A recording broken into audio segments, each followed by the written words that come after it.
This is Lutin and welcome back to the universe of Star Citizen.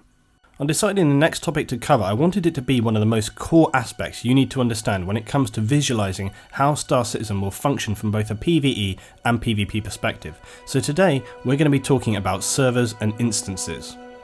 To bring this video to you today, I've been listening to and reading a lot of fragmented information on this topic, and what I want to point out to you first of all very clearly is that I've seen multiple sources stating as hard fact how some aspects of instances in Star Citizen will work, but the plain truth is that while some elements are more defined than others, some of the things I will cover are far from set in stone and at this stage could be subject to change. RSI has only given us a glimpse and an outline of how the systems will operate, although with more information coming out all the time it's becoming more and more detailed and refined. What I have done is to collate all the information available. I've also spent time with multiple well-versed members of the Imperium organisation of which I am now a member, discussing in detail and coming to the strongest common consensus we could reach on how combat and orbital instances will work in Star Citizen.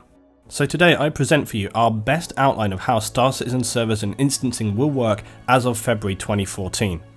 Now I appreciate that for some people out there you might be wondering what is he talking about and what does this mean for me in the game. In real terms, most of what we will cover you will find likely does not impact you in a strong physical way in the game itself. However, understanding the most core mechanics in the game will enable you to be a stronger and clearer player in the game. Now first of all, servers. Now all games handle the way in which their servers function for the game differently. In World of Warcraft or PlanetSide 2 for example, you have multiple split servers or shards to choose a server that will be your home. Once that's selected, your character is locked into that space and you are unable to play with friends on a different server. EVE Online functions differently in that it has one single shard architecture, meaning that all players effectively exist on the same server. These server architectures may then have more shards within them, enabling the games to regulate players and allow for smooth gameplay for the player base. Beyond this, there is considered reasoning for the game architecture. For example, in EVE, the choice to have a single shard environment allows the entire world of EVE to interact and evolve as one single social context, allowing for lore and famous characters to develop. Compare that to something like WoW, where players and events may be known on a single shard or realm, but move them to another and those things and those people become meaningless. So what of Star Citizen? Star Citizen is going to operate in a different way to both of the previously described architectures.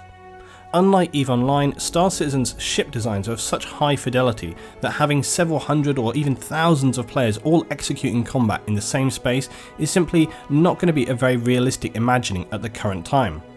The maximum engagement for Star Citizen could be something around 100 to 200 ships, but as we will see, it's not quite as simple as that, and none of this has been fully confirmed.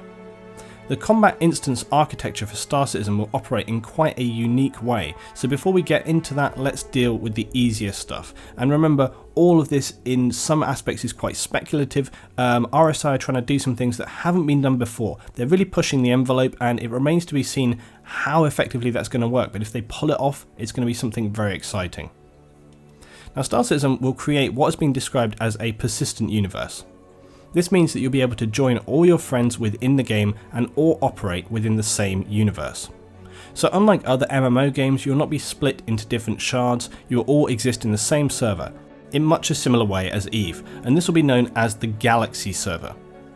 The Galaxy server will be a sphere and which encompasses the entire universe. It will keep track of player locations, assets and group relationships.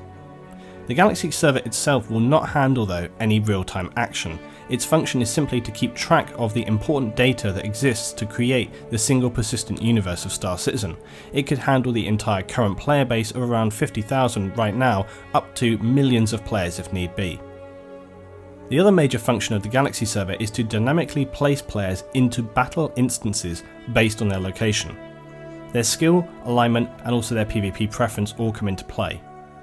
These battle instances are essentially a shard, but with the key difference that it will engage the instance transparently and in fiction. This just means within the context of the game and its lore.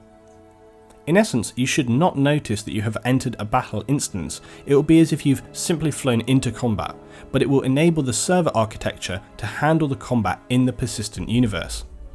And speaking of PvP in Star Citizen, you will actually be able to use a preference slider to determine if you mainly want a PvE or PvP experience, so you can adjust that on the fly. The Galaxy server will then determine how likely it is for you to encounter engagements on your mission or journey.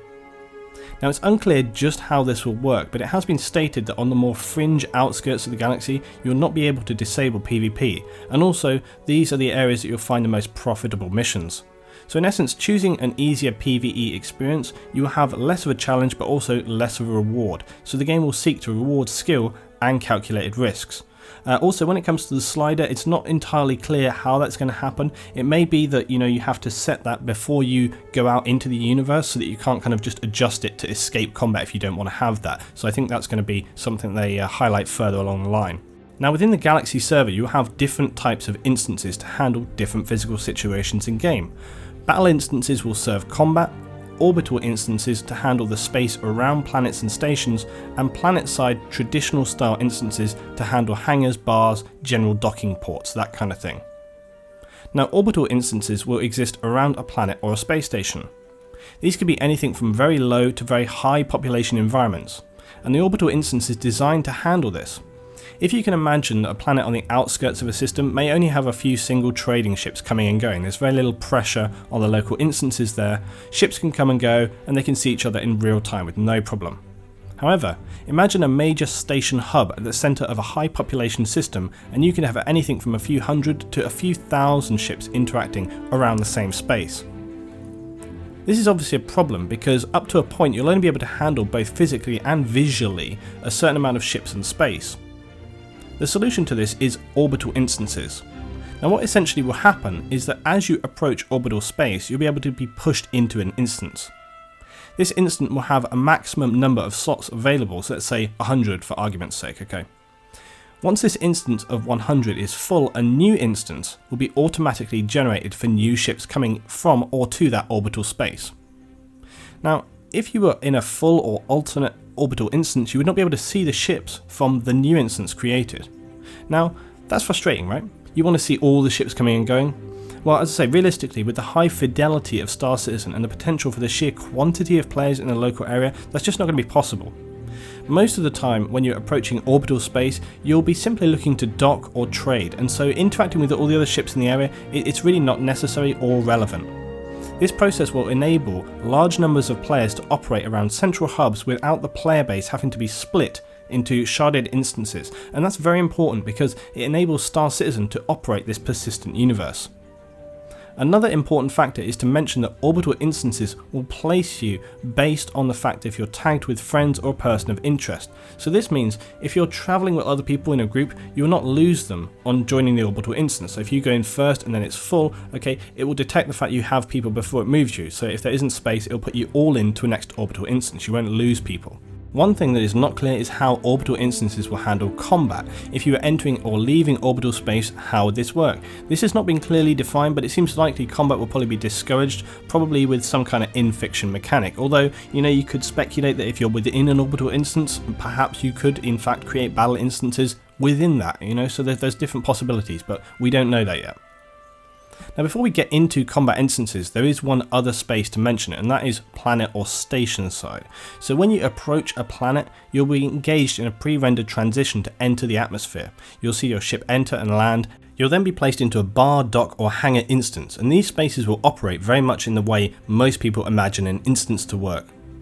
This instance space will have a certain number of slots, and if you occupy it, you will see anyone in that specific instance. But once it's full, a new one will be created on top and separate from that, similarly to the orbital instance, where some players are going to be hidden from view because they're not in the same instance.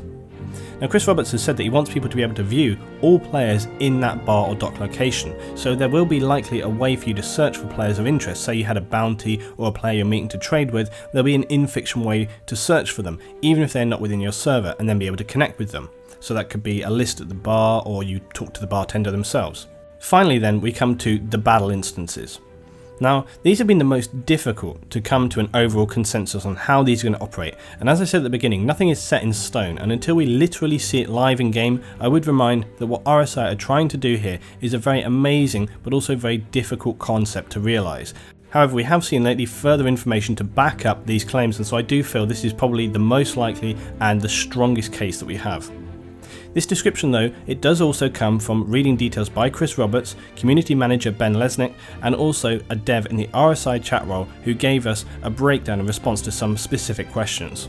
Now, the first and most important point to make is that battle instances will be transparent, so they will not take players out of the game or make it so that you're unable to see combat on approach. Also, one of the first things people ask is how many ships can exist in combat. Now, as I said, RSI have stated they do not foresee combats with mass battles of hundreds or thousands of ships. Now, what's stopping this, you say? Well, likely there'll be in-game mechanics such as jump gate restrictions and so on to help prevent this, but the biggest restriction is likely that people's computers simply will not be able to handle a massive amount of action above say 100 ships on screen, and so these problems will very likely organically resolve themselves. However, at the same time, as I explained, in theory, there's no reason why these large battles could not happen based on the way in which we understand battle instances are going to function. So the big question is, what is the architecture of Star Citizen battle instances? Well, unlike orbital instances, battle instances will not split people into separate instances and then hide players over a certain count. What you see here is how a battle instance will split into new instances, creating new shards. The idea is that when a battle instance reaches a predetermined player count, it will split into multiple new, smaller instances, seamlessly and transparently. These can also overlap and interact with one another to enable you to see other actions happening in real time, even though they're in a separate, adjacent instance. The purpose being that the game can continue to handle the players in combat without restriction. Another key factor is that instances will operate based on the amount of players within them, not the amount of ships. So if you have 4 or 5 players within your ship, that will be contributing towards that instance's total player count. But in theory, how many instances are being created around you should not be something that you're actually aware of. It's simply the game's way of managing the players within that space. So then what would happen if a player in one instance fires a missile across to player B in a different instance? Does it lose its target? It wouldn't, because in combat they will most likely use a master and slave object system, with the master object being on one instance that handles all physics and system calculations. Then a stand-in slave object will show up on neighbouring connected instances, okay? So it's going to allow you to see into another instance but without realising you're actually looking into another instance. Any actions happening to that slave object will be passed back to the master object on its own instance, and that's going to be handling the results that are going to be pushed back to the slave object for display to players in other instances. It's kind of complicated, but it's actually not, it's quite simple. Now, if you are in an instance and shoot a missile across to the adjacent one, you can still see them as the instances are going to be communicating that there's a ship at X location. Your local instance would not have to track any of the ship systems or physics, only its ship type and the last location, which will then be relayed to you.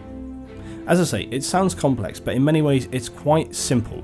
If you imagine, for example, a honeycomb structure, and let's imagine that each hexagon is an instance. If you place yourself in the central hexagon, that's your battle instance. From here you can see all the ships in the adjacent orbiting hexes, and you can fire at them as they can you, as well as anyone in your local instance. The instances then keep track of ship's position and fired objects via the master-slave system. Beyond those 6 local hex, you may not be able to see ships engaging. However, if you were to cross into an adjacent battle instances, those ships may then appear to you. And this would happen seamlessly, so it's very much as if targets appear at a max range from your point of view.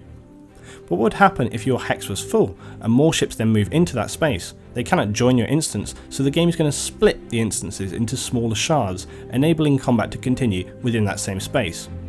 It will also continue to do this as necessary, but again remember, there will be physically realistic limits to the amount of space these ships can occupy and engage in, so it becomes likely that these situations would organically resolve. They're just going to happen as a matter of course. Now, as players are destroyed or leave the space to escape combat, the Galaxy server would shut down those unnecessary battle instances until they were no longer necessary, at which point your ship and player are returned to the all-encompassing Galaxy server, and then your journey continues. Now, there are some great options when it comes to getting help from friends or organisation members when you're dropped into a battle instance by the Galaxy server. You can kick off a distress beacon or simply call for help via whatever TeamSpeak you're using. Other players can then travel to your location space if they're in the area, or you can even get players to drop directly into your ship to man turrets or deployable fighters, like for example from the Constellation. So today I've outlined in a more technical aspect how these instances will function. It's important to have an understanding of these elements at this stage because it helps you begin to understand the dynamics and the way in which players and combat will be orchestrated. It's shaping up to be a very exciting and aspirational title, and if RSI can pull off what they're aiming to do, it's going to be something we really haven't seen before. Now, to just finish off today, I just want to outline an average journey and how it may play out in Star Citizen based on all the information we have covered today. Now consider this a small conclusion of all we know and how that translates into a real game experience. So let's say I'm running a shipment of tech to a manufacturer on behalf of my organisation Imperium. I would arrive at the planet I am due to collect this from and enter an orbital instance, and then transition to the planet Hangar to collect my cargo. I then repeat that process to return back to space. Once I am back in the orbital instance, I can pull up my navigation computer and chart a course to my destination. Imagine that like a sat-nav. You may have multiple routes available, and by default it would apply the shortest route. You'll then be able to adjust this via waypoints for whatever reason you may wish, e.g. you might have safety concerns or regroup with some friends. Once the course is plotted, I engage the autopilot to transfer back to the Galaxy server, and then we begin our journey. It's at this point that your PvE PvP slider comes into play. Whatever I have selected will allow the Galaxy server to determine how many and what kind of encounters you will have along the way. If you're going to engage a PvP battle instance with pirates, players aligned against you such as rival organisations or even bounty hunters who have flagged you as a person of interest. And when the Galaxy server decides you'll have an encounter, it will create an instance for you, or it's going to place you into an existing one based on your skill level and your ship. You'll drop out of autopilot and be placed into that instance. You then have to resolve that engagement by whatever means, either destroy the enemy, agreeing to their terms, dropping your cargo, or simply being powerful enough to outrun them. If this were a PvE encounter, it could still be combative, but who's to say you may even have PvE or PvP situations resolved by simple negotiation and diplomacy, and that's one of the things that could be really great about the game. Once the instance is resolved, you return to the autopilot and continue your journey to the next waypoint. You'll always drop out of warp at jump gates, which will transfer you onto another system or at planets and stations where you'll be able to decide to continue on or dock. This process would then continue until you reach your final destination and negotiate your landing via the orbital instance to deliver your cargo shipment. Now, this has been a very long video today, but I wanted to cover these elements in the most detail I could, whilst also hopefully making it clear and easy to understand. In the next Star Citizen videos, we'll be getting into some of the more simple and fun details, as well as some ship reviews and theory crafting. Remember, I'll be covering this game through the year, so if you're looking for a Star Citizen producer, be sure to follow and hit that subscribe button. Leave any questions and thoughts you have for future videos, and I'll see you next time for more space adventures in the universe of Star Citizen.